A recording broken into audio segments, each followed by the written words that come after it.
I think a lot of people overlook Chile. I think Argentina people here have heard a lot more about, or it's much better at promoting itself, and that's Argentina all over. The Argentinians are very good at promoting themselves. The Chileans are not. People have heard about Peru and Machu Picchu. I guess people have gone to the Galapagos. I think people do hear about Patagonia, but what I love so much about Chile is that it's a place that doesn't realize quite how incredible it is.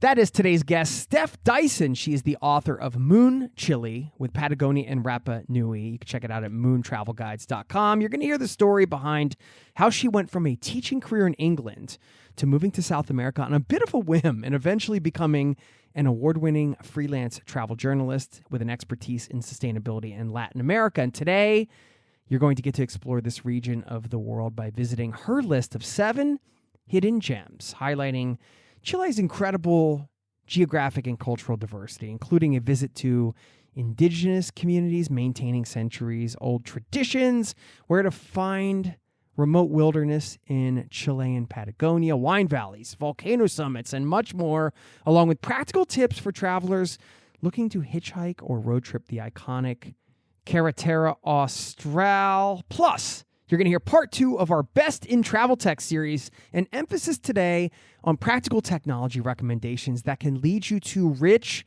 real-world experiences, in-person connections, and new opportunities for meaningful cultural exchanges with locals. Yes, tech recs that can get you offline and can enhance your travels. All of that coming your way in this episode and much more. Buckle up, strap in. Thanks for being here, and welcome to the Zero to Travel podcast, my friend.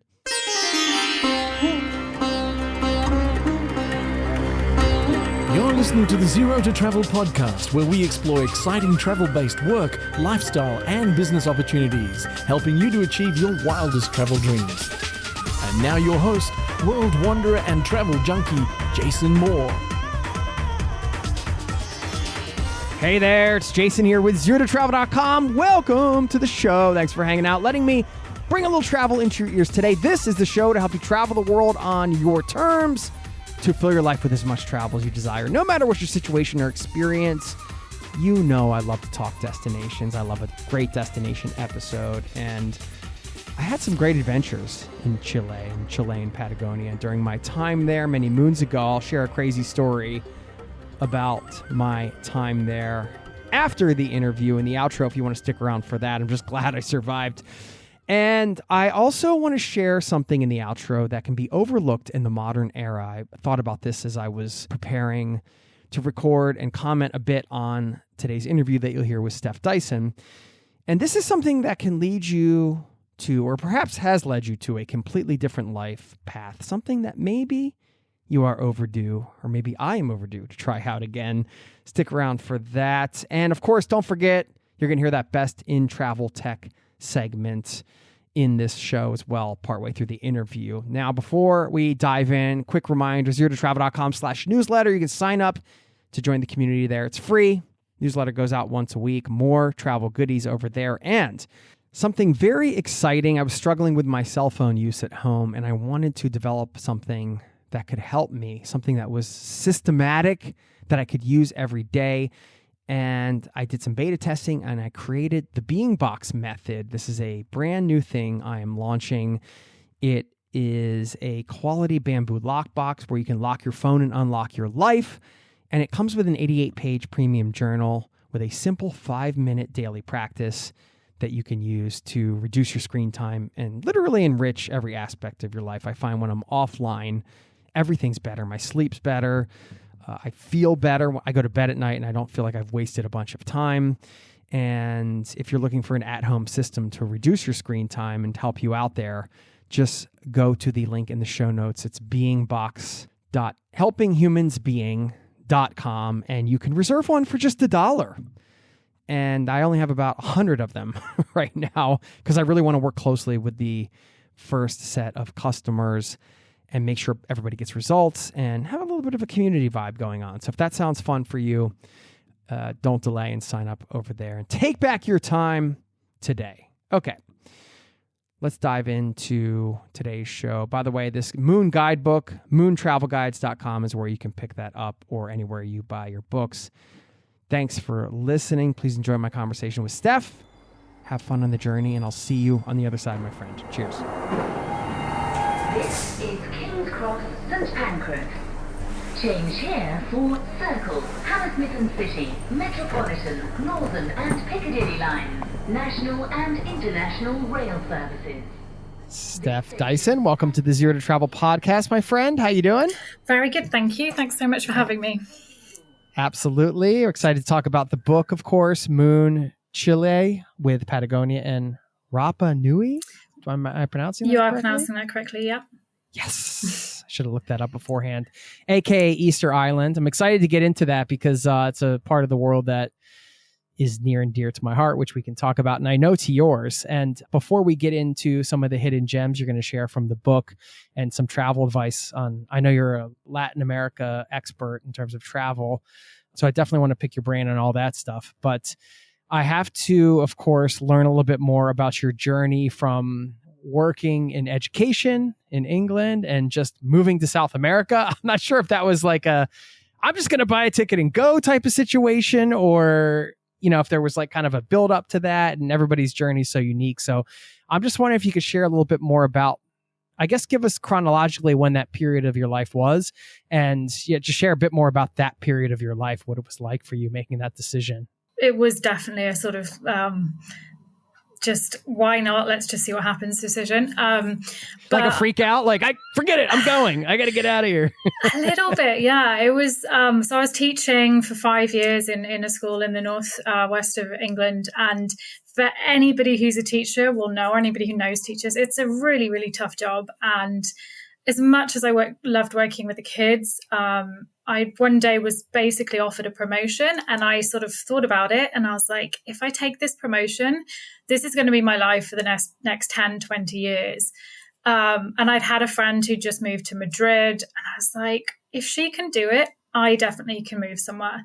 And I really wanted to learn Spanish, and I was like, okay, well, South America is a great place to do that. Let's go travel for 2 years. And I was looking at some sort of volunteering website so that I could travel for free whilst also sort of learning Spanish. And I found this volunteering project in Bolivia. This was kind of July time that I found it, and I was like, right, let's do it. So I booked a flight in October to Bolivia. This is 2014, and flew out and ended up staying there for sort of close to a year. And then sort of it's been the last 10 years that I've really, or almost 11 years now, that I've been sort of in and out of Latin America. I mean, I lived in Peru for about 8 months. I lived in Chile for 3 years. I've lived in Colombia. And now I'm based back in the UK, but I've just come back from Chile and Brazil. And last year I spent sort of 4 months in Chile researching my guidebook. So yeah, it's now just become kind of my second home. And I'm just so glad that I kind of made that decision on a whim and was like, well, what's the worst that can happen? I'll just fly home, you know? So 2 years turned into 11. I guess. Yeah, basically, yeah. And the funny thing is, I was supposed to spend a year in South America. Then I was going to go to New Zealand and meet my parents there, and then do Asia. Still haven't made it to most of those places, so they're on the list. Nice, that's awesome. Yeah, I mean, you fall in love with a place, and sometimes that happens. I have a buddy who he was on the podcast actually. I remember he took off on like this round the world journey. And his first stop was New Zealand, and then he just stayed there for 2 years, and he just never went on the rest of the trip. Like, all right, man. Yeah, it totally happens. You have these great plans, but that's the fun thing about traveling, right? You kind of have an idea of where it's taking you, and then suddenly something else happens. You know, like, fine, okay, well, I'll stay here for a bit. Why not? Yeah, you can have the agenda and then be willing to throw it away, kind of thing. That could go with the career thing as well, like you talked about. Getting the promotion and just having that gut feeling where it's like, you know, if I take this is putting me on a certain track. I mean, that's always, for anybody listening, I think, you know, that's a sign. Like, you got to try to tune into that intuition and be like, yeah, okay, like on the surface, a promotion's great, but you know, is it always a great thing if you feel like it's not leading you where you're supposed to be going? Yeah, totally. And I think particularly, I mean, I was 26 when I left teaching, and it sort of felt really momentous at that stage because like all of my friends, were on the career ladder. I was like, I didn't even know what I was going to do with my life. And it was very kind of serendipitous that I ended up in travel writing as it came. And I mean, I was very lucky with that. But like, I remember at the time looking at my friends who, like I said, they had, stability. They had these jobs that were sort of improving and they were going up the career ladder. They were starting to get mortgages. They had savings and pension plans. And I was, living in Latin America, kind of just trying to work out what the hell I was going to do with my life. And that was really tough, like watching that. But ultimately, I regret absolutely zero decisions. And if I'd have done 2 years of traveling and come back to the UK and gone into another job, I still wouldn't have regretted it at all. I think travel is such a formative experience that, that you can never regret making the decision to go and travel somewhere. Yeah, no, I feel that that's something I hung on to as well when I was going through. I had a similar sort of experience with, yes, you're kind of like you're doing the travel thing and you're loving it, but then you see your friends progressing up the quote unquote ladder of life, I guess you could call, just like doing the things you're supposed to do. And you're thinking, oh I'm like falling behind over here. It's easy for that peer pressure to kind of, it's not even from them. It's just from society, like trying to seep in kind of like, am I supposed to be, is it okay to just like be living these years and having fun? It's like, hell yeah, it's okay. Yeah. And I think as well, like all of my friends now say they live vicariously through my life, because like, some of them want to travel loads and they can't because they've got sort of kids or just their jobs don't allow it. And I think, the travel lifestyle and particularly the way I've done it, where, I lived abroad for very long periods, like that's not for everybody. Yeah, it's quite nice to sort of, I think I still inspire them to go and see some fun things when they do have time to go away and travel. Was it helpful that in England, I do feel like there is a culture around like gap year and people understand that people may take a year or two to travel. Whereas in the States, that wasn't really a thing for us growing up, at least when I grew up. And I don't think it really is even now. Do you think having that sort of underlying cultural support helped a bit for the initial decision? Yeah, I think a little bit. I think for most people, the kind of gap year is sort of Southeast Asia because it's very cheap. It's very accessible because of the language as well. Like a lot of people speak English. I think South America, and I still get this now, is people are just like, well, it's really dangerous. Why would you go there? People sort of understood it. And I guess mine was more of a career break than necessarily like a gap year. So people, like my parents were a bit like, what are you doing? But they kind of came around to it. But yeah, I do think we have a bit more of that kind of sort of cultural acceptance. And we also we had until Brexit, a scheme called Erasmus, which meant that you could spend a year studying abroad doing your degree. So I actually spent sort of 4 months in Switzerland whilst I was at university. And so I do think there is a bit more, yeah, like you said, a bit more kind of cultural acceptance of it. But I do think South America, like one of my friends actually, when I told her I was going to move to Bolivia, she said, oh, I'll come and visit you at weekends. And I said, do you think I'm talking about Bulgaria? And she was like, oh, and I was like, yeah, you're not coming to visit Bolivia at weekends. So it was even people didn't know where Bolivia was, so. Right. Yeah.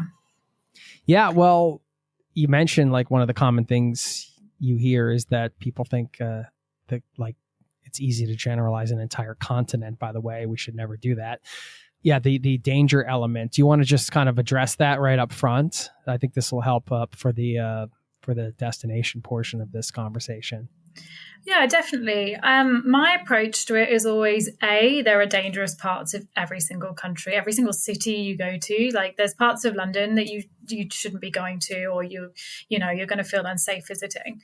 I do think South America and Latin America in general, there are places where, you have kind of, particularly in Colombia right now, there's been an increase in terms of the kind of drugs violence. And there was just a presidential candidate who was shot and killed. I think it was last week.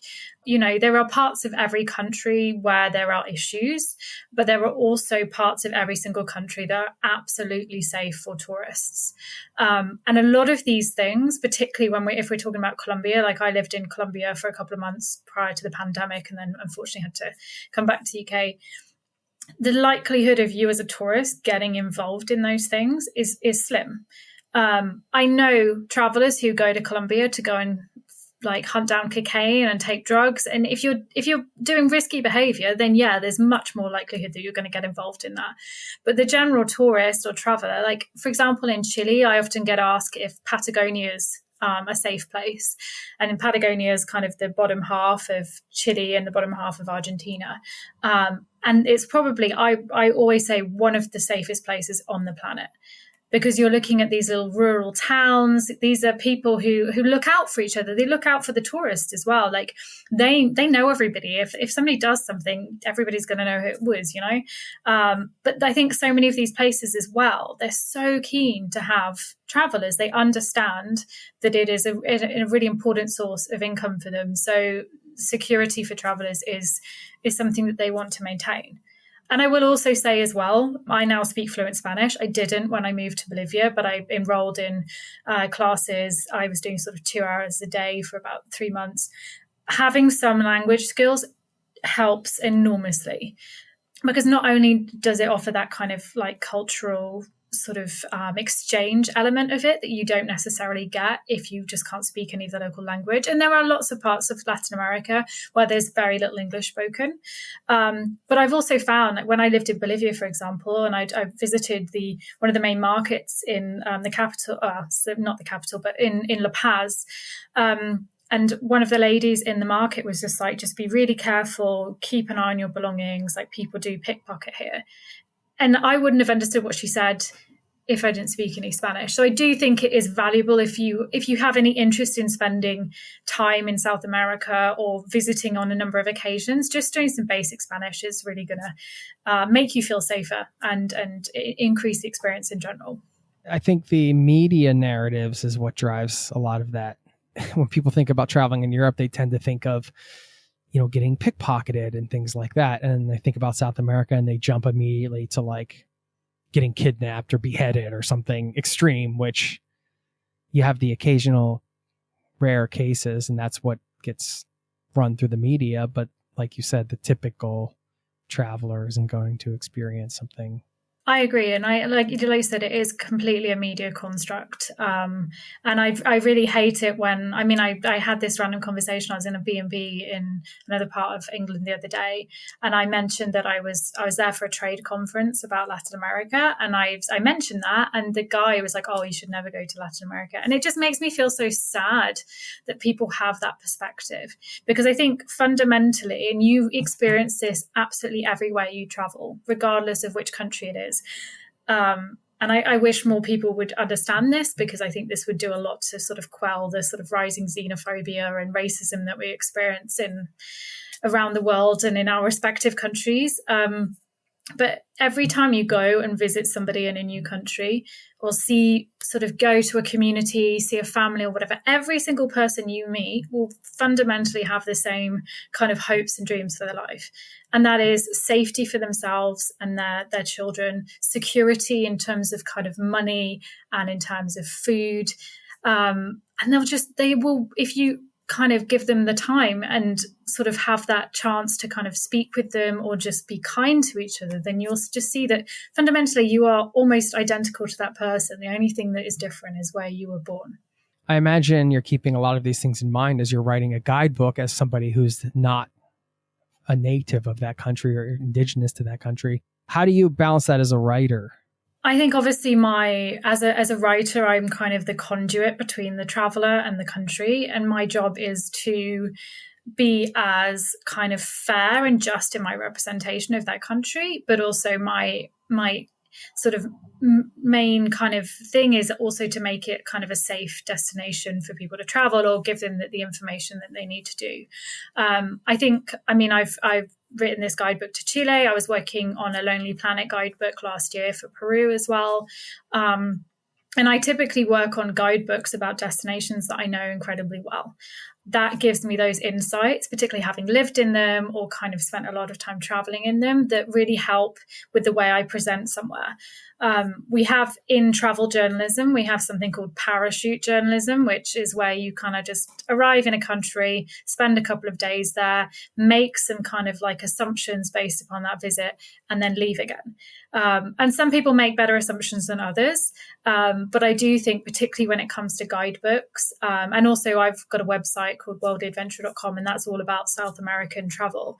I do think there's such an important role for people who have spent significant time, who know people who spend a lot of time having conversations with those people, and they can give you a much more accurate portrayal than I think a lot of people, even other kind of content creators or Instagrammers, and sort of influencers. I don't have any issue with the work they're doing, but I think sometimes they can create these judgments of a place very quickly, and those might not be as representative of the place as somebody who knows it a bit better. You got to get below the surface, right? It's interesting, because you're bringing the foreign perspective, so you're noticing things in a different way, perhaps. But then, living in local neighborhoods and spending time there, you also get to ingratiate yourself into those communities and get a better understanding and kind of tie all that stuff together. I love guidebooks. I'm still a fan of guidebooks. Yeah, I know people don't always use them anymore, but I think they're great. They're a great way to commit to a trip. I think it's like a low stakes kind of commitment where you're like, hey, I'm going to spend, a small amount of money to get something that's going to really fire me up and get my trip planning going and give me a background on the culture and the history and things like that in one place. And I think it's cool and tough trick to pull off as the author. So congrats. I want to dive into this list you have, but let's talk about the people of South America and Latin America. It's just such wonderful souls. Met so many incredible, passionate people. Yeah, just talk about the people that we might meet. Yeah, you're right. Like Latin America is particularly known for the kind of passion and sort of the people you meet. And I think even for example, Colombia is known for like everybody's being so incredibly friendly, and they are. I wrote this piece about Pablo Escobar in Medellin and like the impact that had on the kind of country and the city in particular. And I said, why is everybody still so friendly? I was like, how are you after like you went through kind of a couple of decades of just being so scared that if you stepped out of your house, you're going to be killed. And they were like, well, like we never knew if tomorrow was going to happen. So we had to live life to the kind of fullest. And that was just such a beautiful and like profound way of putting it. And that kind of undercuts, like, I guess if you live in a country, where it's had a really challenging history, then you do that. But I think in other places, like in Chile, one of the reasons I think I spent so long in Chile was because they really remind me of British people. They do say that Chile is like the Brits of South America because you've got the kind of Andes. They kind of is cut off from the rest of them. You've got the Andes mountains, you've got a desert in the north, and then you've got ocean around the rest of it. So they see themselves as kind of culturally distinct from the rest of South America. And they have the driest sense of humor. Like they're so self-deprecating. It's just very, very funny. And I think I spend a lot of time with guides in Chile, and you always can have a really good laugh with them because they just kind of have the same sense of humor. And then, for example, in Peru, when I was working with Lonely Planet last year, I went to the north of Peru, which is not somewhere that a lot of people go to, but it's absolutely stunning. You've got Gocta waterfalls, which are one of the highest waterfalls in the world. You've got these incredible archaeological sites that are older than Machu Picchu and have nobody there. And again, I sort of was there, and you get a chance. Like I was on a bus one day, and this guy came and sat next to me and very enthusiastically wanted to talk to me because he just, I was obviously foreign, so he wanted to have a chat. And then I sort of met these other people, like other local people in all these other different places, and everybody was just so excited to see a foreigner. They were so proud of their country, but they didn't really. I think a lot of these places they don't realize that foreign people are going to be interested in it. So when you turn up and they're a bit like, oh, what are you doing here? And you're like, well, this is such a beautiful place. Like, why would I not be here? And people are just so warm and inviting. And I even got one time when I was living in, no, it was a couple of years ago when I was working on another guidebook, and I was in this like random little town in Peru that nobody really goes to. I was purely just there to update the guidebook. And there was this big kind of procession parade going on in the main square because it was like a religious holiday. And I was just there, you know, taking some photos. And this guy, who must have been about like 17, saw me and kind of beckoned for me to come over. And I was like, oh God, this is my worst nightmare. Like I do find it a bit kind of intimidating being such an obvious like gringa, as they call me, like a foreign woman. So I was just like, oh God, I don't want everybody to be staring at me. But he forced me to, like, he kept beckoning. So I went over and they were like, we want you to dance with us in this parade. And I ended up like with them. They were dressed in this incredible kind of indigenous kind of clothing that's always used for these religious celebrations. And I ended up dancing with them around the square. And, you know, after a couple of minutes, I stopped caring that everybody would be staring at me because there's this random kind of foreign woman there. And it was just so wonderful. And they were so kind of welcoming and just really, really keen to show me their culture. And I do think that is an experience you get anywhere in South America. They just want to show you their culture and for you just to enjoy yourself. Those are always wonderful moments when you go from being sort of like the traveling observer to part of the fabric of whatever's going on. And you're just like, all right, now I'm in it. This is, you know, I got somebody taking me by the hand, showing me around. I feel like that's that level of friendliness is always so appreciated when you're out on the road and you have that desire. You want to be like a part of it somehow, but you don't really know. Sometimes it takes a nice kind local stranger to just pull you in and, you know, create like a lifelong memory. Yeah. Really. And I do think as well, like I said, I always stand out like a sore thumb and I'm always sort of traveling on my own. So I can often feel a bit intimidated by those interactions. I think that's like a lot of us do, right? Like it can be quite hard to feel like to strike up those conversations with local people, but like without fail, every time I've just had such an interesting conversation about that person, their life, their town, their country. Like if you can just, you know, like a lot of time if you're waiting for buses in South America, because buses, you never know when a bus is going to turn up. There aren't any times. You just sit by the side of the road and hope something passes, right? And so many times, like I've been doing that. There was a boat I was waiting for, and I had some beers with these old men by the port. Like, just sit down and strike up a conversation, and you will always have a fascinating kind of interaction with the people you meet. Did you hitchhike the Carretera Austral? Am I pronouncing that correctly? Yeah, you are. Yes, I hitchhiked some of it. Yeah. Yeah. Can you talk about the importance of that route, what it is, and I just want to hear about your experience, because when I was in Patagonia and sort of like dipping in and out of those areas, I did meet some people that were either biking it or hitchhiking it or something like that. I was like, wow, that's really cool. That's something I'd like to do someday. And I just wanted to hear about your experience with that. Yeah, this was going to be on my list of hidden gems as well. So this is good. Okay, well, should we dive in then? Since we're here? Okay. All right. I mean, do you have these prioritized in a certain order of preference, or is it just sort of a collection of? This was top of the list. So yes. Okay. So wait, that was. Oh no! Did I skip to the number one? I didn't ruin this podcast for everybody, did I? No. Sorry, guys. Anyway, well, so the Carretera Austral is Let's also kick known. It off there. Yeah. Let's kick it off. Yeah, there was a good segue, even if we've kind of flipped the thing. So this is one of my favorite parts of Patagonia because it's increasingly getting known, but it's not as well known as Torres del Paine, sort of in the south. And it's basically this road that connects kind of the top of Patagonia, Chilean Patagonia. It's where kind of Chile gets skinny. So Chile's pretty skinny anyway, but it's kind of fatter. And then when it starts getting skinny, that's Patagonia, and that's where this road is. And it basically, like, some of the road was only constructed in like the 90s. Like previously, these people were connected by boat or connected by like really tiny little airstrips. And it's just a really different perspective on Patagonia because sort of in the south, you've got a lot of mountains and a lot of glaciers, and it's kind of like and pampa as well, so kind of steppe. Whereas on this, it's all green, and you've got these beautiful national parks with lots of different trees and wildlife. And it's also got quite a kind of unique culture as well, because everybody's just been separated from the rest of Chile for sort of pretty much the entire time. It's great for sort of a road trip as well. Like, a lot of people visited in about 14 days.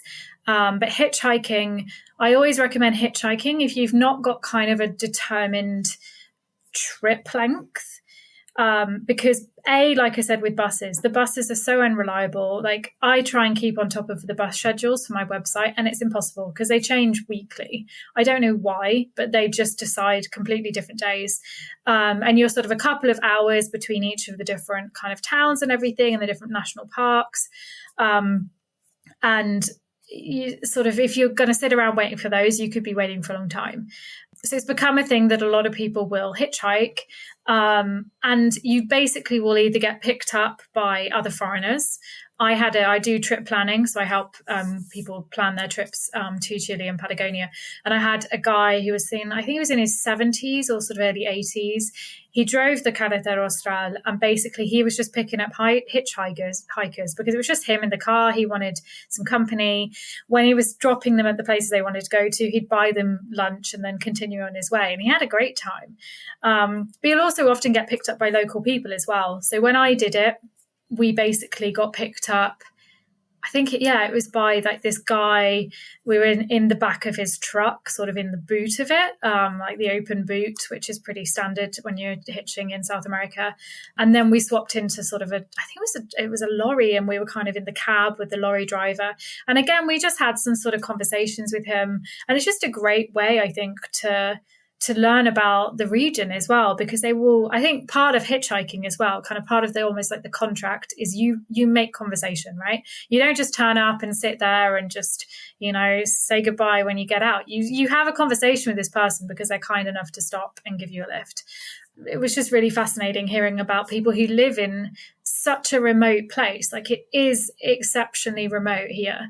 And that's part of the beauty, along with the like incredible like marble caves and glaciers and hiking and everything like that. But I would highly recommend people hitchhiking, or like I said, you can do the buses or you can hire a car and visit it. But like, it's pretty much one of my favorite parts of Chile. Wow. I like the idea of flipping it too. Like, if you're somebody listening that's solo, you could rent a car and then just pick people up. You could flip it the other way around. Do you recommend, if you're going to hitchhike that route, did you have a partner like that? And then also, did you carry a tent? Like, when it comes time to, because it's a very long road, so you could be hitchhiking for, I don't know how many days or whatever, depending on how far you're getting with each ride. Yeah. Do people carry tents? Do they just ask to be dropped off as towns along the way and just find a place to stay? Like, how would you sort of top line advice and how you would tackle that? Sure. Yeah. So I was hitchhiking with a friend. So there were two of us. And typically you don't want more than sort of two or three people, because then it's hard getting a ride. I think you can do it on your own. Like I said, Patagonia is incredibly safe. I don't think you'll have any issues if you're doing it solo. And as with any hitchhiking, if you don't feel safe, you ask them to drop you off and you kind of get another ride. There can be quite a lot of competition for rides these days, particularly if you're traveling in kind of January and February, which is peak season. So my recommendation is probably late November, December, sort of late February and March would probably be the seasons when I would say it's easier to get a ride. And outside of those, it can be quite hard because there's snow and everything. In terms of kind of, we had a tent, but realistically, whilst there are some, like a lot of people who have kind of farms sort of between the towns and stuff, a lot of the rides will be going to the next town. So you can just do it and wait to get a lift that's going to take you to somewhere that's got accommodation. And even these are sort of towns and villages, there's plenty of accommodation there.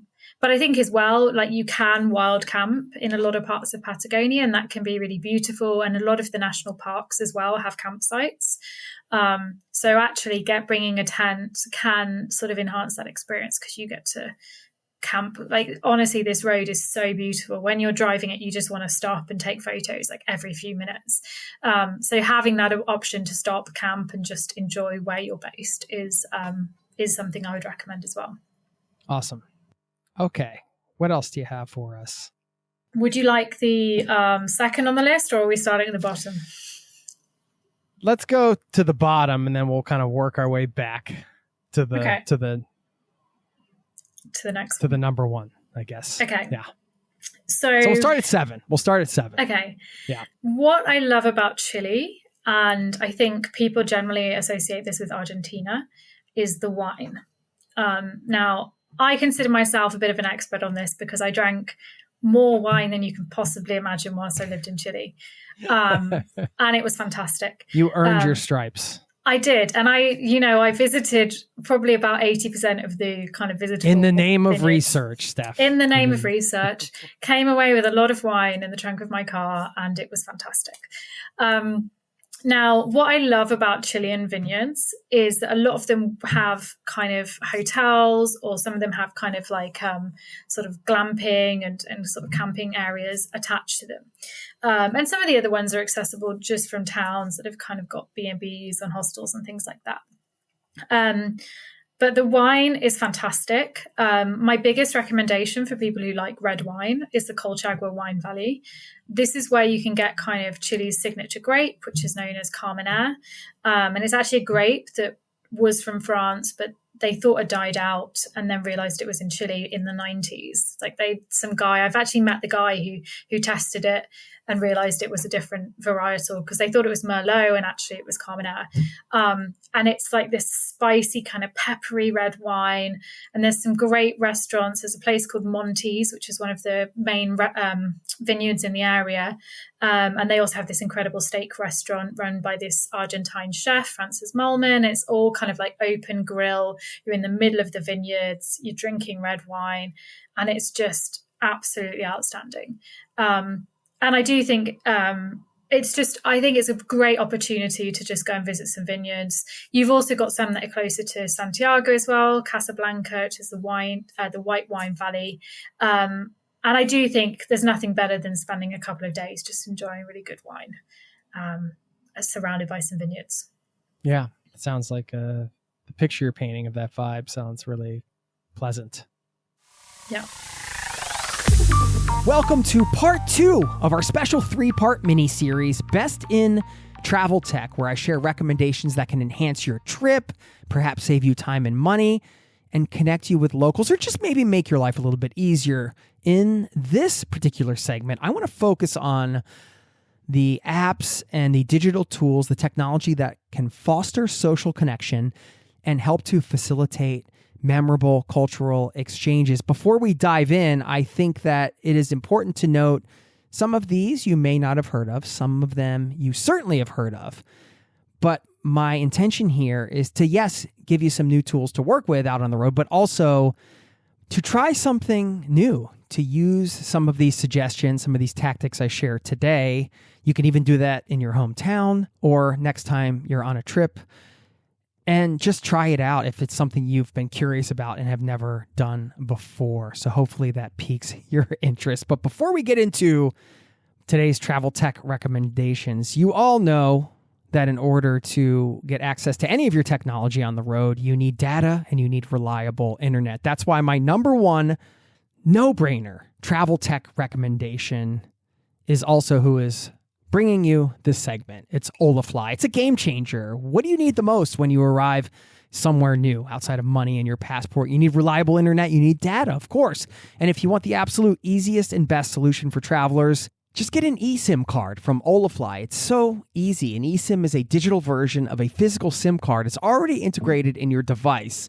Now, they offer a variety of eSIM products, but Olafly Plans is brand new. It's a monthly global eSIM subscription that allows you to stay connected in over 160 countries with just one eSIM installation, and it eliminates the need for SIM swaps or worrying about running out of data, depending on the plan you choose. No more hunting around for Wi-Fi, no more scrambling for a local SIM card or wondering if you actually got a good deal, no more worrying about insane roaming charges, no more hassle. just fast and reliable internet and data as soon as you arrive. The folks at Olafly have been kind enough to give a discount to you as a listener of this podcast. I'll put this in the show notes as well so you have the links, but you just got to go to esim.olafly.com/plans and you just pick from one of two plans. You can choose monthly. You get a 10% discount with the code ZERO2TRAVEL, or annual, which includes a built-in 22% discount plus an extra 10% with that promo code ZERO2TRAVEL. That's ZERO2TRAVEL, all caps, all one word. You'll have one simple plan, one eSIM, and total freedom to stay connected in 160 plus countries by getting an eSIM plan from Olafly. Thanks to Olafly for supporting this segment. Now, my first recommendation, I have had the founder of this application, this community. I hesitate to call it an application because it is a community.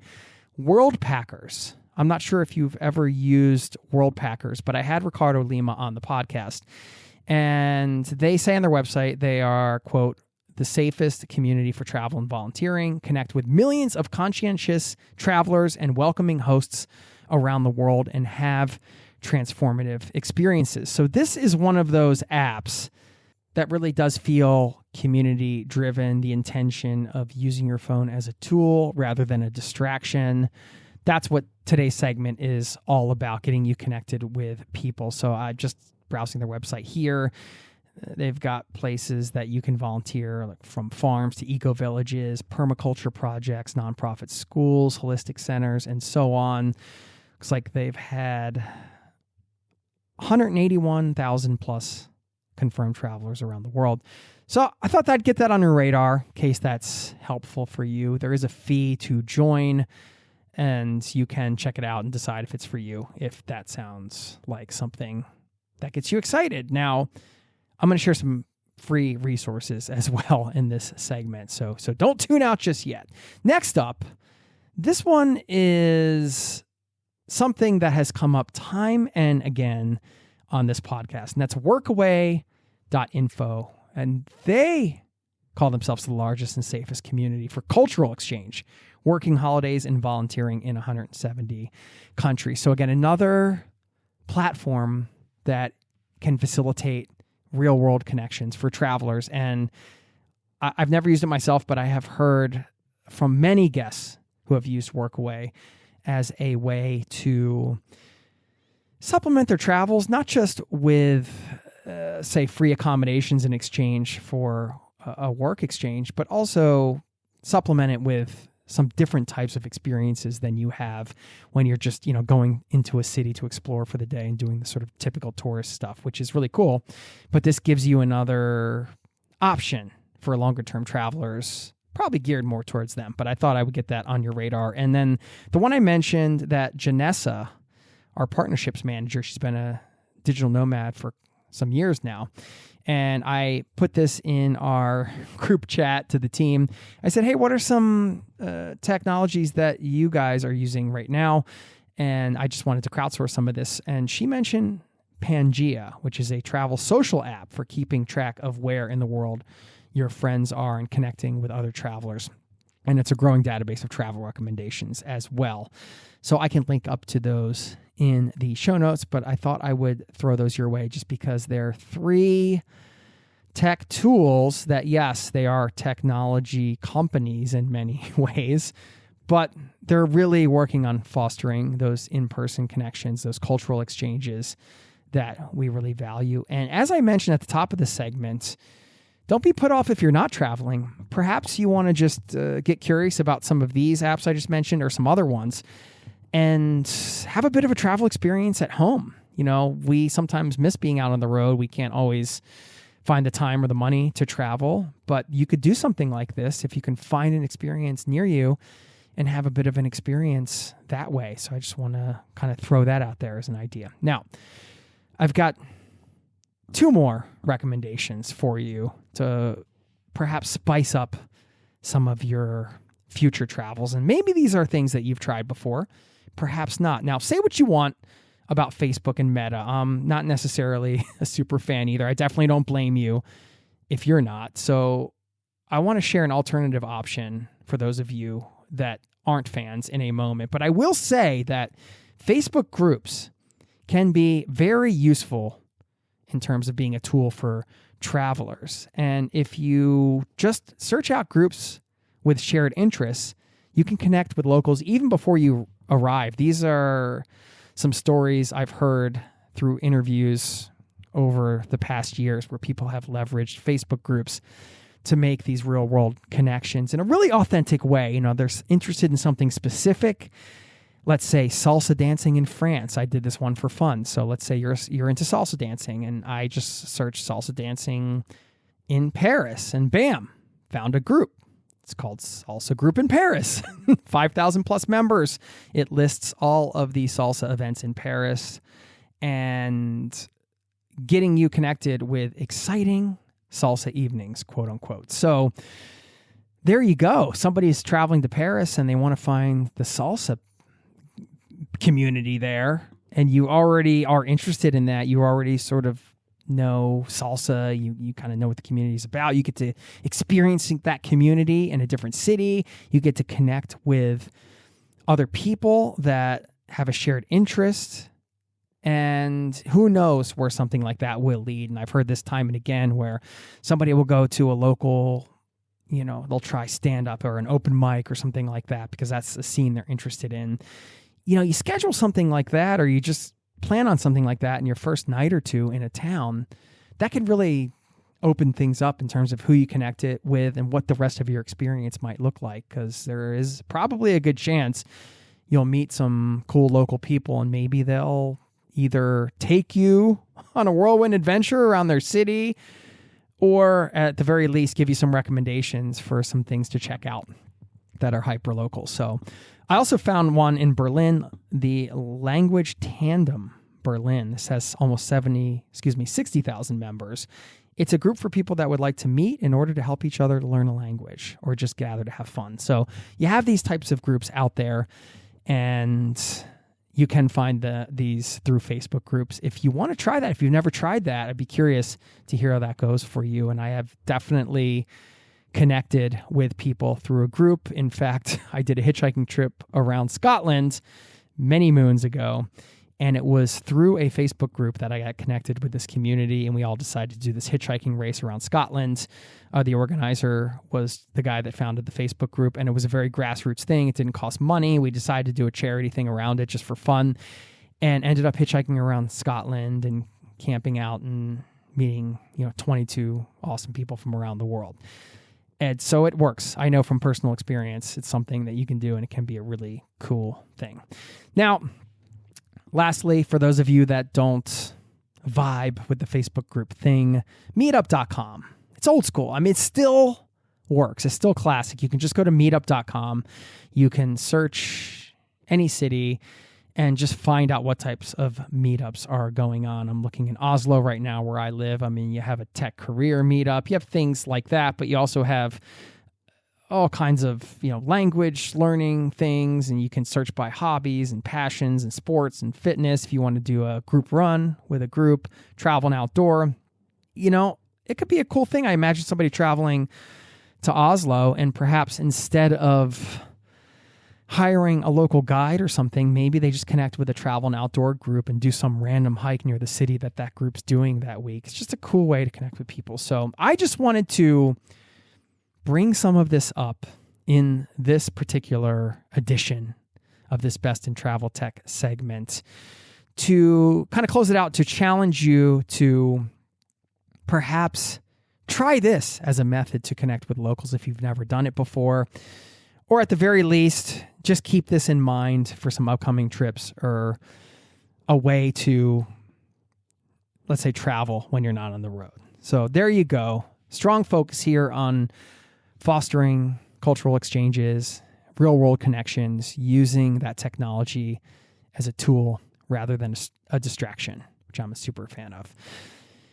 Thank you once again for listening to this edition of Best in Travel Tech. We have one more coming for you next month, so be on the lookout for that. And I do want to close it out with thanking Olafly one more time. Go to esim.olafly.com/plans and pick from one of those two plans, either monthly or annual, With the brand new Olafly plans, you can stay connected in over 160 countries with just one eSIM installation. Don't forget to use that promo code ZERO2TRAVEL to get your discount. Thanks for listening. Should I move on to number 2 or number Let's 6? Great. Yeah. Okay.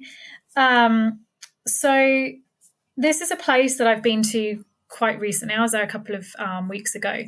It's a place called Pucón, which is in the kind of lakes region of Chile. They claim that they're the adventure capital of Chile, which is obviously debated by many other parts of Chile.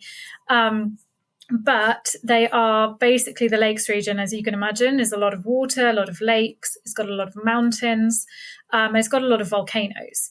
And Pucón is known for the Villarrica volcano, which you can actually summit. There's often snow at the top.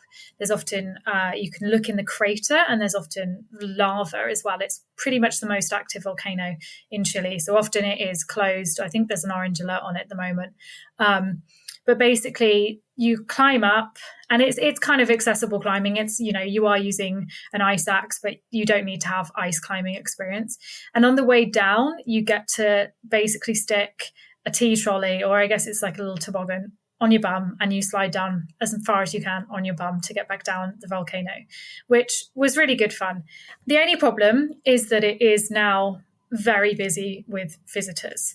And when I did it, it was like a chain of people going up the mountain, which is not the way that I like to visit places. Now, again, you can mitigate that by heading out of season. So again, sort of November, March, April time is the time that I would recommend for that. But there's also other volcanoes in the area that you can hike up with sort of tour companies. There's also some absolutely beautiful national parks, one called Huadquehue, which basically you can see, I think it was like eight volcanoes from the top of this hill. You also get to see the Araucaria trees, which are these monkey puzzle trees, they're basically as old as dinosaurs. And they filmed, I think it was like a British program, Walking with Dinosaurs. They actually filmed it around these trees because it just looks like, millions of years ago. And they've also got some incredible hot springs as well. So you can kind of do some hiking in the day and then just go and chill out or warm up, I guess, in the hot springs and just kind of relax. So it's kind of the perfect adventure destination, I think. And it's just green and beautiful, and just, a really wonderful place to go. Amazing. Yeah, I have a good idiot tourist shot. I climbed the Villarrica like 20 years ago, and I took a picture right next to the crater with the lava. So dumb. I mean, it could just splash right out on me, right? Probably not. It felt relatively safe, but it's a volcano. You never know. So, that's one of my proud idiot tourist shots, I would say. It's a good way to go, I guess, if you kind of, why not? It's so tempting. This is like, this is pre-iPhones and stuff. There wasn't anywhere. It was just for myself, but, don't take your picture next to the lava. I don't want anybody getting burned up. But no, it is a wonderful experience. I'm bringing that up just to kind of support your inclusion of this on the list because, again, I don't think it was like a queue like that getting up, but I remember it was a decent amount of people. It was a popular thing to do. But so cool to see inside a volcano. Like, it's just not something you get to do every day. No. And I will say as well, after we talked about the Carretera Austral, often I do say, around Pucón, there's a lot of volcanoes you can go up with increasing levels of difficulty. And they're more expensive than going up Villarrica because you're probably organizing a private tour. But if you just want to have the kudos of going up a volcano, and also you don't want to climb for hours, because it is it's a steep climb up Villarrica. At the very top of the Carretera Austral, there's a national park called Pumalin National Park. It's really beautiful. It's the Valdivian temperate rainforest, which is this really unique kind of ecosystem in Chile. And basically, there was a volcano that erupted, I think it was about 15 years ago now, And they didn't know it was a volcano. People did die in it. It's pretty awful history, and you can kind of go and see the kind of ash flows and stuff in the local town. But basically, you can climb up the side of this volcano and see this absolutely enormous crater. It is remarkable, and it's still steaming. And I've got some drone shots, which I think really did give you a sense of kind of the scale of it. But you just are on the lip of this crater, and you can't see the lava or anything. But if you want to feel small, go to that volcano, because it just was and again, it's that kind of sense of this is crazy. If it explodes, I'm dead instantly, and that sort of real sense of kind of might of nature and everything that we just can't control. Yeah. And that park, I was wondering if you were going to mention that park, because it's, again, I was there a while ago, but I think it was the first year it was opened. I remember we camped in there New Year's Eve, and it was I was with my girlfriend at the time, and then there was one other couple there. There was 4 of us in this park, but it was, again, a pretty brand new area, a bit out there. I don't know. Is it a crowded area now, or is it a popular park to visit? So I think sort of the whole Carretera Austral, because you've got Pumalin National Park, which is exceptional. Don't know if you went to Cerro Castillo National Park as well, which is kind of described as kind of the new Torres del Paine, because it looks like a kind of castle. And then you've got Patagonia National Park. So Pumalin and Patagonia National Park were both the Tompkins National Park. So sort of now the late founder of North Face, who actually died on the lake quite close to this, where he was kayaking. They were their kind of parks, and they've got incredible infrastructure because they knew what they were doing. They've got brilliant hiking trails. I think Pumalin gets more visitors than the parks further south. Patagonia National Park's one of my absolute favorites because it's this massive valley. There's a lot of pumas. You can see rhea. You can see sort of huemules, which are sort of a huemul deer, which is one of the there's fewer huemul deers than there are pandas, and I've seen them a couple of times. I'm very lucky, but the whole area, these are outstanding national parks. And yeah, the further south you get, typically there are fewer people. But Cerro Castillo as well, it's got a 4-day hiking trail that doesn't get a huge number of hikers. But again, I would say kind of you want to be there sort of November, March, April time if you really want to avoid the crowds and feel like you're getting these places to yourself as much as possible. Cerro Castillo sounds like a wonderful place to visit. Have you met Chris Tompkins? I've been trying to get her on the podcast. I haven't, but I do know people from rewilding Chile, so I can see if I can put a good word in for you. Okay, yeah. Just again, just people listening. She's a conservationist who, together with her husband, they were able to preserve a lot of land in Patagonia. It's very inspiring, the work that they've done to also overcome some of the local skepticism too. Are these people really getting all this land to give back? Why would they do? Some of the I've learned a little bit about their journey, and some of these parks, exist because of their efforts, conservation efforts, which is really cool. It was the biggest donation of land from a private entity to a state in the history of the world, which was pretty remarkable. There you go. That's why Steph is the writer, because she can just sum it all up in a beautiful sentence, and I will just ramble. All right. No, I love it, Steph. All right. What's next? We're working our way down the list here. I'm already just these first 2 is enough for a trip. Yeah. Okay. So number 5 on the list is a place called Arica. So it's pretty much the northernmost city in Chile, and it is home to the world's oldest mummies, which is a fact that nobody knows. Everybody just assumes the Egyptian mummies are the oldest, and that is incorrect. These are about 2,000 years older than the Egyptian mummies. It's a group called the Chinchorro, who in the desert, things kind of are mummified anyway because there's just no water. But they actually established some sort of mummification techniques which kind of changed through the time period and became more complex, and they removed more bits of the internal organs, and just it's just, I personally wouldn't have wanted to do mummification, but it's interesting to see the results of it, right? Basically, this town has got 2 museums dedicated to the Chinchorro. So there's one in the foundations of what was a house, and they were trying to turn it into a hotel, and they dug it up and realized there's just a load of mummies in the sort of foundations, and ended up kind of putting over kind of glass over the top of it. And now you can basically stand on the glass and just stare down at these mummies beneath your feet, which is really cool. They've also got this other museum that's a bit further out of town, and it is also like dedicated to the mummies. There's a lot more information there about the different kind of mummification techniques.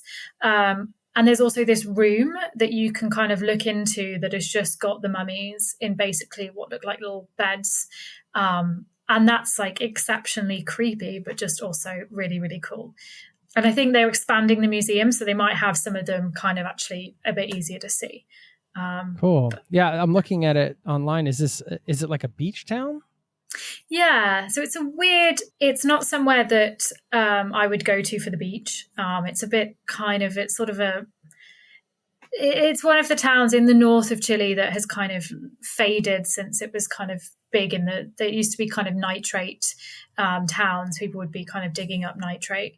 So it's not somewhere for the beach, but you've got these sort of mummies here. And also if you go into the kind of interior of Chile to the border with Bolivia, you've got Lauca National Park, which often people will go to San Pedro de Atacama in the Atacama Desert.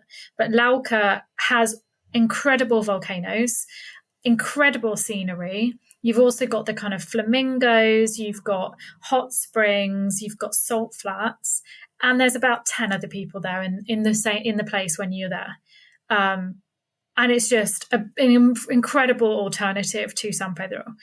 So if people are going to that area, because it is a bit further away, you typically have to fly, or you can go to Iquique, which is a bit further south that people have heard of a bit more, where there's sort of sandboarding and paragliding. But I recommend going and seeing the mummies and then heading into the interior and just seeing this incredible scenery. Super cool. Yeah. I mean, that's generally the case nowadays, right? Like you have to put in the effort to go a little bit further to get a bit more off the beaten path. It's just, it is what it is. Yeah, exactly. But it's definitely worth it. And I think as well, the thing to be aware of is that you're at altitude. There's a town called Putre, which is basically the main place where people are based if they go up into the altiplano. And that is kind of, I think it's about 3,200 or something like that. So going from sea level, you need to give yourself some time to acclimatize, and you'll be going up to sort of 4,000 or 5,000 meters sort of after that into the kind of altiplano. So it's something to give yourself a good couple of days. I did it and gave myself altitude sickness because I was in too much of a rush and too eager, and had some other places I need to visit when I was researching the guidebook. But don't do what I did. Give yourself some time. Take your time to acclimatize. Cool. All right. We're at number 4. I mean, I love these bonus recommendations you're slipping in, Steph. Nice work. This is what happens when you've got an encyclopedic knowledge of a country and very few opportunities to share it, except for when you write it. I love it. We love it. my friends don't want to hear about Chile on a daily basis. Well, you're in the right place here. We want to hear about it. That's good. Okay, so number 4 is a place called Lago Budi. Now, this is a real left field suggestion, but it is, I've been now twice. I was there sort of late last year, and I visited about 6 or 7 years ago as well. What people don't know about Chile is that Chile has a really big indigenous population. So you've got the Rapa Nui people on Easter Island, which is, Rapa Nui is the official name. I don't like using Easter Island because that's the kind of colonizer name. Rapa Nui is the name of it. You've also got kind of different indigenous groups in the north. And then you've in the south, or sort of around kind of the lakes region again, you've got the Mapuche. Now, the Mapuche are fascinating because the Mapuche basically fought off the Inca invasion, and then fought off the Spanish invasion. Now, this is a really big deal. So, like, pretty much all of the other indigenous groups were wiped out by either the first or sort of amalgamated into the Inca regime or wiped out by the sort of Spanish colonization. So the Mapuche, like the fact that this culture, and there's still, I think, over 1 million Mapuche in Chile, and there's some in Argentina as well. The fact they still exist in itself is remarkable. Now, as with a lot of indigenous people around the world, their treatment by kind of the state hasn't been very positive. So they have historically been pretty closed to visitors because they live in kind of, a lot of them have moved to cities and stuff, but many still live in kind of self-sustainable communities. They grow their own crops. They kind of support the community. They do have interactions with sort of Chileans in general, because you kind of have to at this stage, but because of this sort of fierceness of sort of resistance, they've protected a lot of their culture. And in Lago Budi, you can basically go and visit some Mapuche communities who have opened their doors and are so keen to show people about their way of life. Like when I was there back in, I think it was October, like the people were so exceptionally welcoming. They were so proud and so keen to kind of rewrite the sort of narrative that, because in some parts of Chile, there is kind of independence sort of fighting against the government. And as a result, the Mapuche have blanket been kind of judged to kind of be terrorist in some cases, which is not the case. Like the majority of Mapuche people are they're sort of passive. They want to, they want independence, but they want to kind of get to that stage in a very non-violent way. So it's absolutely fascinating going and visiting their villages. You get the chance, like I sat down with one of the village kind of leaders who told us all about their kind of cosmovision, their sort of spiritual belief system, which is fascinating. You can also learn about the machis, which are basically their kind of healers. And what's really interesting is that they believe that dreams can help them cure illnesses. So they basically can dream up what is wrong with one of their patients. And they use all sorts of kind of rituals and things to kind of deal with these illnesses. And in Chile, in the areas where the Mapuche live, they actually have hospitals that are half run by Machi kind of spiritual Mapuche leaders and half run by kind of Western doctors, and they could do combined medicine, which in itself is just absolutely fascinating. You just get to learn so much about the culture. We also got to play this game called Palin, which is basically Mapuche hockey, field hockey, not ice hockey. Basically it just is hockey, but with big wooden sticks, like a really, really hard ball and no tooth guards. So the guys we were playing against hadn't got all of their teeth because I think it was a bit scary actually. I would have preferred to have some sort of protection, but it was fantastic. It was like fascinating. And again, it was just such a brilliant kind of community sort of cultural exchange, which I think you get if you're looking to really learn about Chilean culture. This is such a unique place to go and learn about that side of Chilean culture that nobody really knows exists. And I think as well, like what really struck me when I visited there recently, they see themselves as kind of the sort of protectors of the environment. Like their whole culture is based around kind of living sustainably with Mother Earth. And listening to the Mapuche kind of people I spoke to, two of them, I watched two people cry because they were so desperate for us to be taking climate change seriously.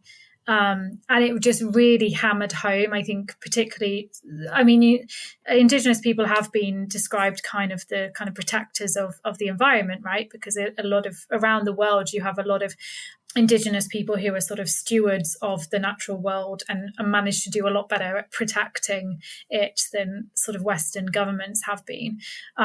So I think it was such a powerful experience of just being reminded that climate change is, we all know it's fundamentally terrifying, but like seeing the passion and the fear and them just saying we just need to be living more carefully with the earth was just incredibly moving as well.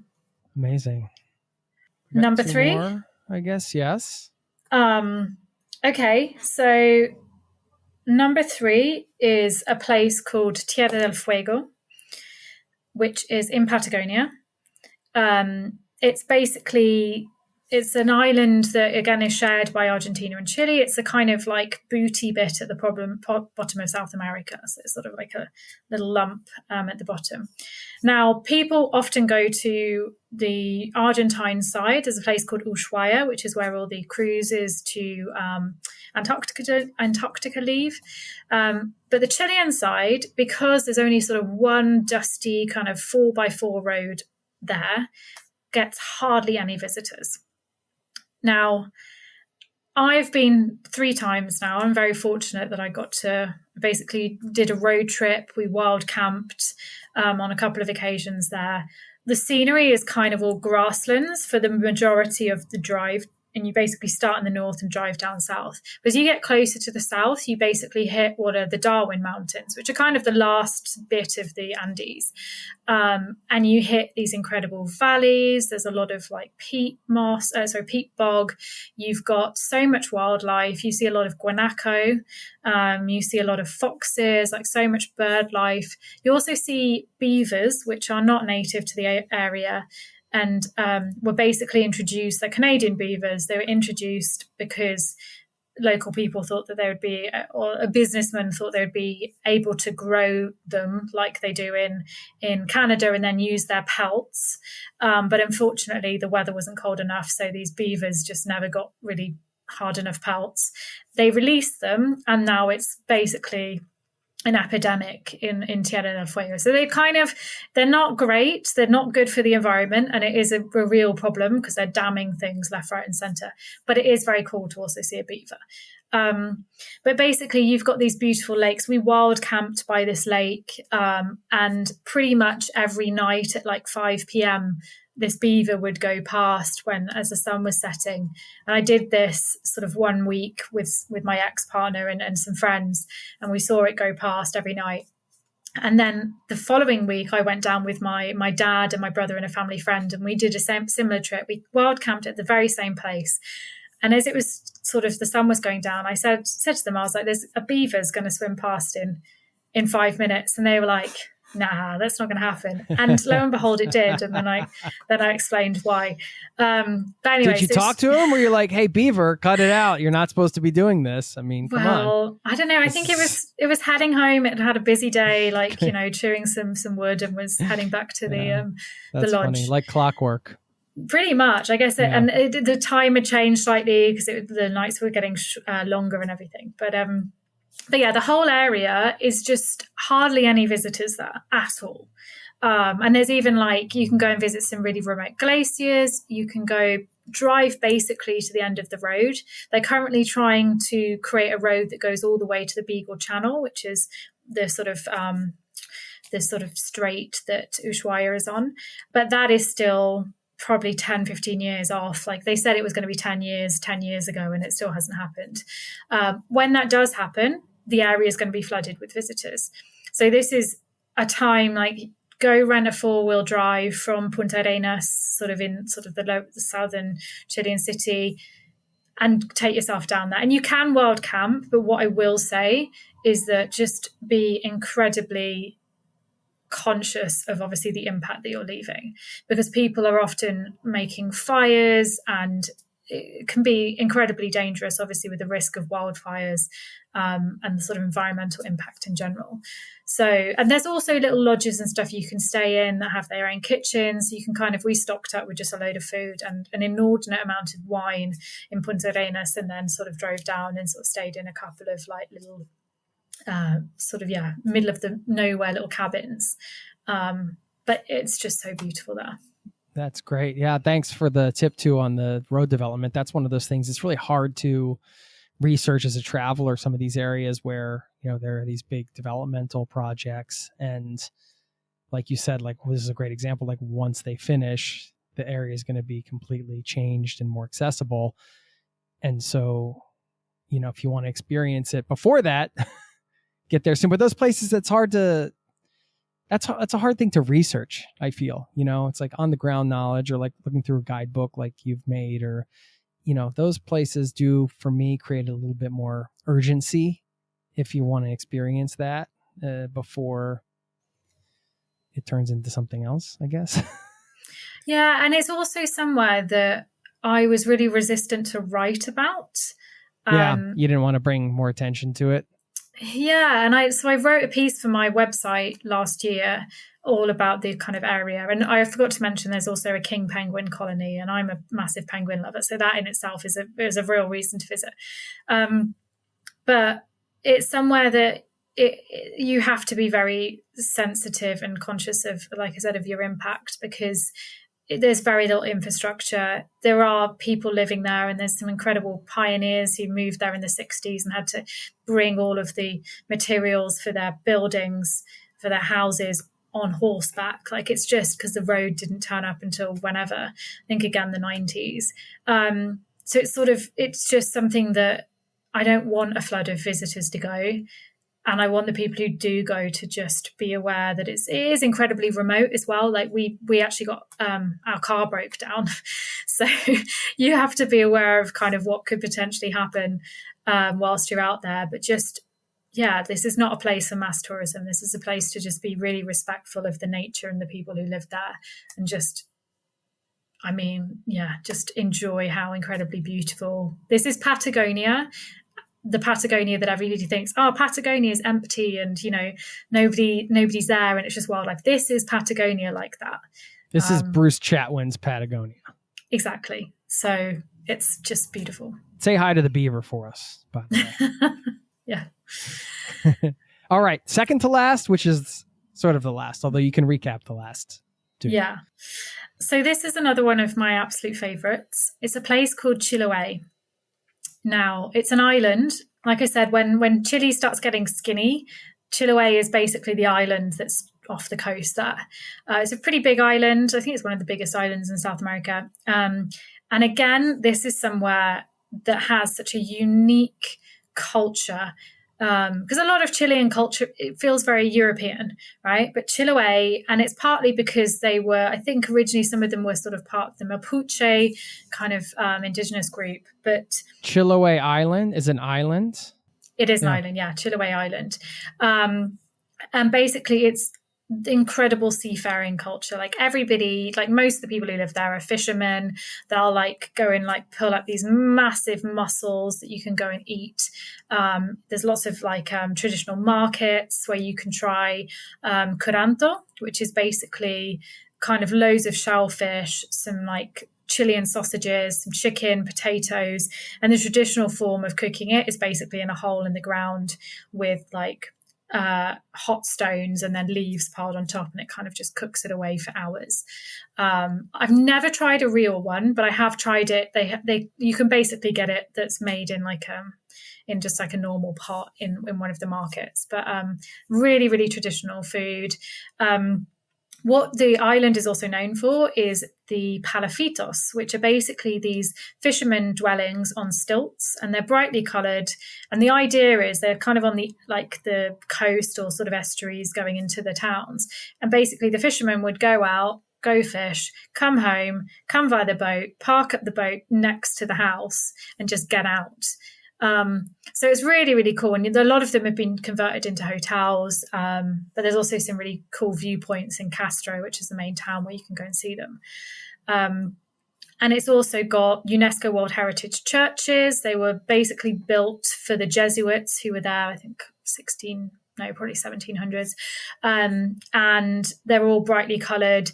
And then all of them were built without nails. So they were just built with like wood that would kind of slot together, which in itself is incredible. And they all look suspiciously like upside down boats, because the locals knew how to build boats. They didn't know how to build churches. So it's quite a unique thing. And then you've got some incredible national parks as well, or parks in general. There's one called Tepehueco, and it's got really thick Valdivian temperate rainforest where you can see pudu, which is like the world's smallest deer. They're like really stocky little creatures. And then they've got incredible beaches as well. And there's like, honestly, the beaches are probably some of the most beautiful I've seen in my life. Just so remote, so windswept, sort of white and grey kind of sand beaches. But the whole island is just, and it's great for food as well, in addition to the Coranto. It's just such an interesting place that not many people go to, but it's one of my favourites. Amazing. And number one, of course, where we kicked it off. The Carretera Austral. Yes, and points around and along, right? Mm-hmm. What a list. Thanks, Steph. Yeah. And I've got to remind everybody, of course, if you want to dive in, Moon Chile with Patagonia and Rapa Nui is the guidebook, tagline, volcanoes and glaciers, vineyards and beaches, wildlife watching. Sounds pretty epic to me. Let's say somebody's going during the high season or roughly around the edges of the high season, which is maybe not quite shoulder season anymore, but just trying to get a sense of like a mid-range budget type of situation where maybe sometimes you're staying in cheaper places, sometimes you're staying in nicer places.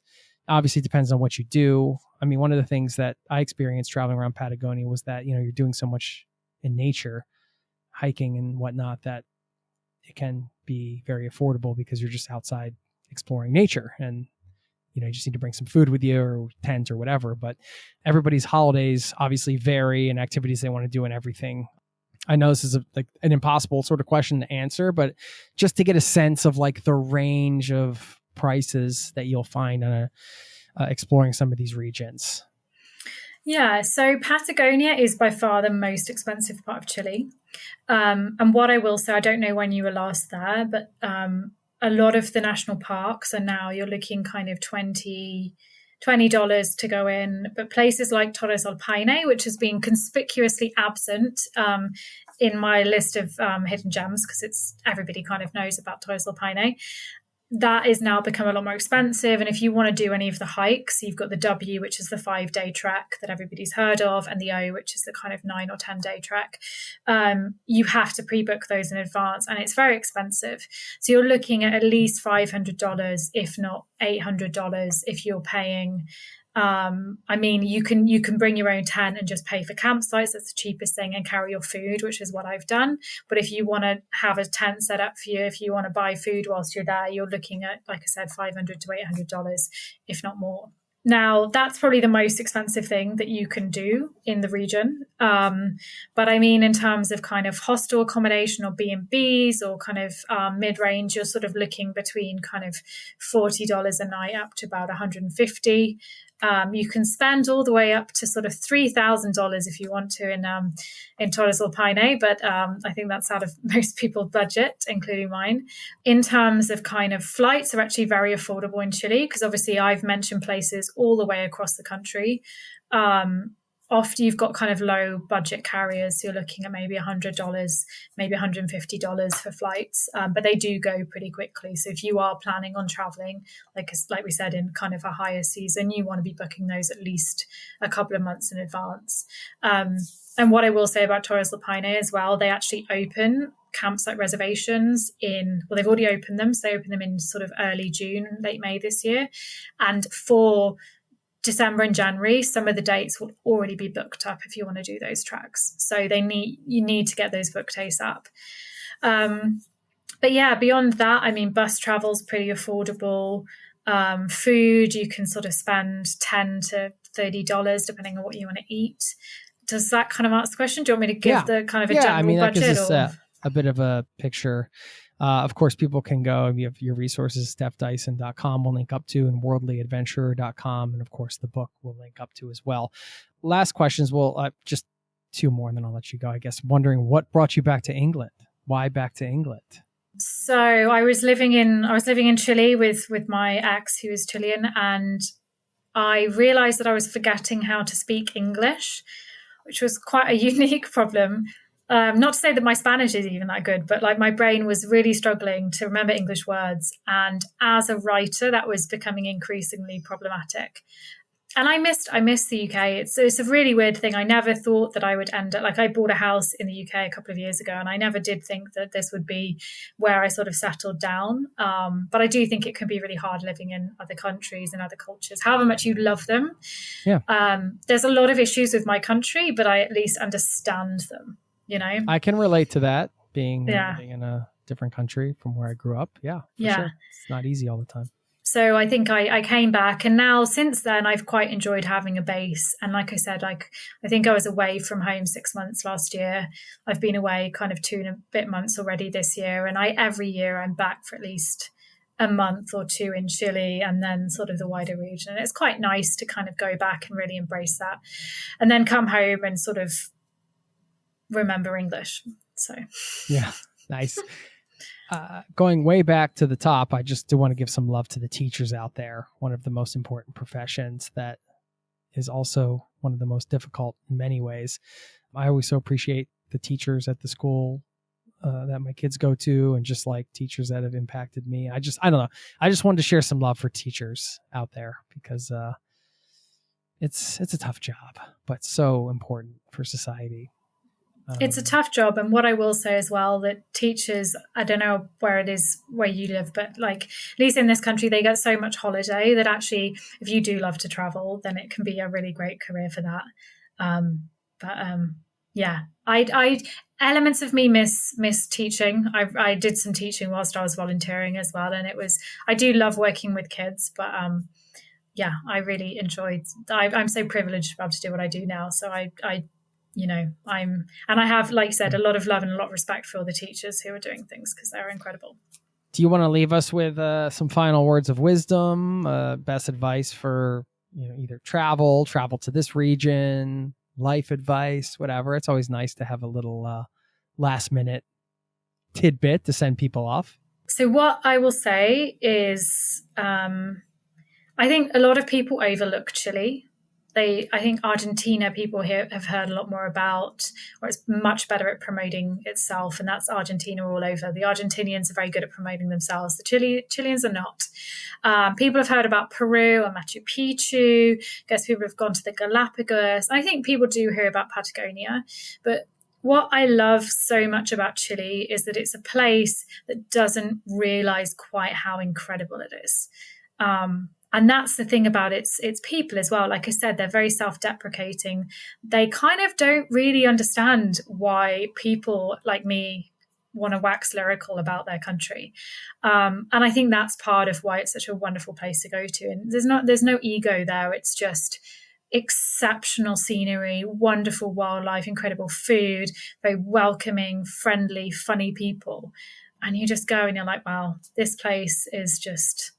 I think you don't quite imagine, even with me talking about it, just how incredible it's going to be. And every traveler that I've helped who's kind of emailed me and told me how their trip went is always just like, wow, it completely surpassed all my expectations. Amazing. We'll send you off on that. Thank you so much for your time, Steph. Congrats on the book, and look forward to staying in touch. Fantastic. Thanks so much for having me. Cheers.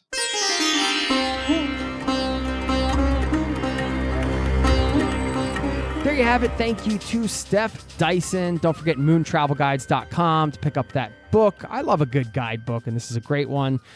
And before I let you go, a couple things I mentioned at the top. First of all, don't forget, if you want to sign up for the newsletter, it's free, zerototravel.com/newsletter.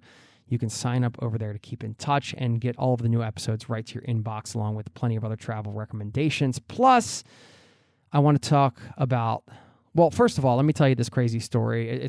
It's pretty short. I'll keep it short anyway. I went to Patagonia. I was there for almost 4 months exploring that region, basically having my dream summer, which is there. It was just winter in the U.S., but summer down there, and doing all these crazy outdoor adventures. And one of them was to raft the famous Futaleufú River, which I didn't really know was sort of famous at the time, but I'd heard about it. And just what a beautiful area, just for the experience of being on this incredible blue water, the mountains, all the nature around it. But I was there at a time where there were some storms, and the rapids were so strong that they were actually considering not taking us. It must have been at least class 4, probably class 5. And there had been an incident earlier in the day that was very sketchy. I think somebody almost died, and they were standing there debating. I remember the guides standing around debating if they should take us or not. They were doing it off to the side, but I could tell what they were doing, and we kind of caught wind of it. And in the end, they decided to take us, and we did all survive. But man, was it crazy and intense and scary. And I just remember even the looks on the guides' faces, because if you've been commercial whitewater rafting, the guides are like rock stars. You're almost some of the coolest people you'll ever meet. And they just always seem like they're in control no matter how crazy things are. But even their faces looked scared. I could see it. And it was so intense. And in fact, we found out later that they had stopped running trips for weeks, and we were basically the last ones to run the river until it settled down. And that was insane. It was awesome. And man, I'm just glad I survived. So yeah, good times, great adventures in Chile. Okay. I mentioned this at the top. I'm going to leave you with this quick thought and then a quote. Now, as you heard in the conversation today, we talked about it at the top. Steph sort of left her teaching career and took off for Latin America on a bit of a whim. And she did make kind of a big decision on a whim. And I looked up the definition of whim. Funny word, isn't it? W-H-I-M. Whim. Whim. Anyway, it's a noun, a sudden desire or change of mind, especially one that is unusual or unexplained. Unusual or unexplained, which is, of course, subjective. And we kind of know when we're doing something on a whim. We know when something is a bit unusual or unexplained. We kind of know that internally. And sometimes a whim is just what we need, right? Who knows when? We can never know when. But if you haven't done anything on a whim for a while, something bigger, I would say, something unusual or unexplained, a sudden desire or change of mind. I mean, let's embrace the whim today. We're going to embrace the whim. So there you go. I just wanted to leave you with that. And a quote using that word from Caroline Knapp, who said, "Solitude is a breeding ground for idiosyncrasy." And I relish that about it, the way it liberates whim. Thanks for listening, and I'll see you next time. Peace and love to you and yours. Cheers. This podcast has been brought to you by ZeroToTravel.com. Ideas and advice to make your travel dreams a reality.